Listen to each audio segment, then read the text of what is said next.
सबसे पहले तो स्वागत है आपका भिवाड़ी में। क्या कहेंगे आज के कार्यक्रम पे? देखिए, लघु उद्योग भारती ऐसे उद्यमियों का संगठन है जो अपने राष्ट्र की उन्नति और प्रगति के प्रति समर्पित रहते हैं। लघु उद्योग भारती के माध्यम से उद्योगों की समस्याओं की पहचान करना और सरकार के साथ संवाद करके उन समस्याओं का समाधान करना वाला काम लघु उद्योग भारती करती है।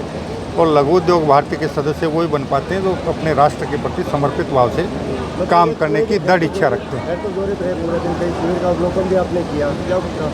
शिविरों का अवलोकन भी किया है। शिविरों में आम लोगों की समस्याओं का समाधान हो रहा है। उसके साथ साथ जो मूलभूत बातें हैं, सफाई की बात है, रोशनी की बात है, टूटी नालियों की बात है, टूटी सड़कों की बात है, उसके बारे में भी राजस्थान सरकार ने कल कैबिनेट की मीटिंग में ये तय किया था कि पहले आपदा प्रबंधन से 1000 करोड़ रुपए अतिवृष्टि से क्षतिग्रस्त परिसंपत्तियों के मरम्मत के लिए दिया जाना था।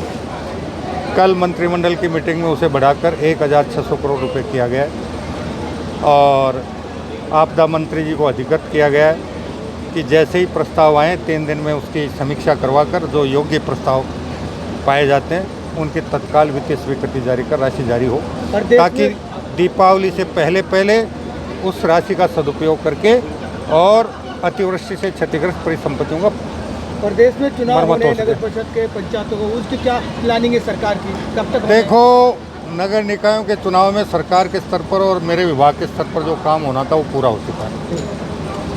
पहले हमने समस्त नगर निकायों का पुनर्गठन किया, उसके बाद वार्डों का परिसीमन कर दिया।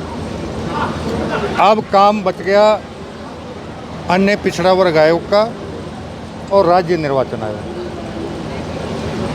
अन्य पिछड़ा वर्ग आयोग जब भी हमें अन्य पिछड़ा वर्ग के आंकड़े उपलब्ध करवा देगा उसके 1 सप्ताह के अंदर हम आरक्षण की लॉटरी निकालकर आरक्षण की अधिसूचना जारी कर देंगे और उसके तुरंत बाद हम राज्य निर्वाचन आयोग को पत्र लिख देंगे, अनुरोध कर देंगे कि वो एक राज्य एक चुनाव के तहत राज्य के 309 नगर निकायों के चुनाव एक साथ करवाएं। उम्मीद है कि 26 में होगा या 25 में? अब ये तो राज्य निर्वाचन आयोग और अन्य पिछड़ा वर्ग आयोग ही जवाब दे पाएगा। हमारे स्तर पे हम पूर्णतः तैयार हैं। पंचायती राज और निकाय चुनाव अलग अलग होंगे या एक साथ होंगे? देखिए, मेरा विभाग नगरीय निकाय का है, इसलिए मैं नगर निकाय के बारे में जानकारी दे सकता हूँ। पंचायतों के बारे में अगर आपको बात करनी हो तो माननीय पंचायत राज नगर परिषदों के चुनाव डायरेक्ट होंगे या पार्षद? अभी तक तो जो व्यवस्था वही होगी। अब हमें ये हम परिसीमन के काम से और वार्डों के पुनर्गठन के काम से निवृत्त हो गए। अब हम जनप्रतिनिधियों से राय करेंगे, उसके बाद हमारे मंत्रिमंडल के साथियों के साथ बैठेंगे, फिर माननीय मुख्यमंत्री से चर्चा करके अगर कोई परिवर्तन करना होगा तो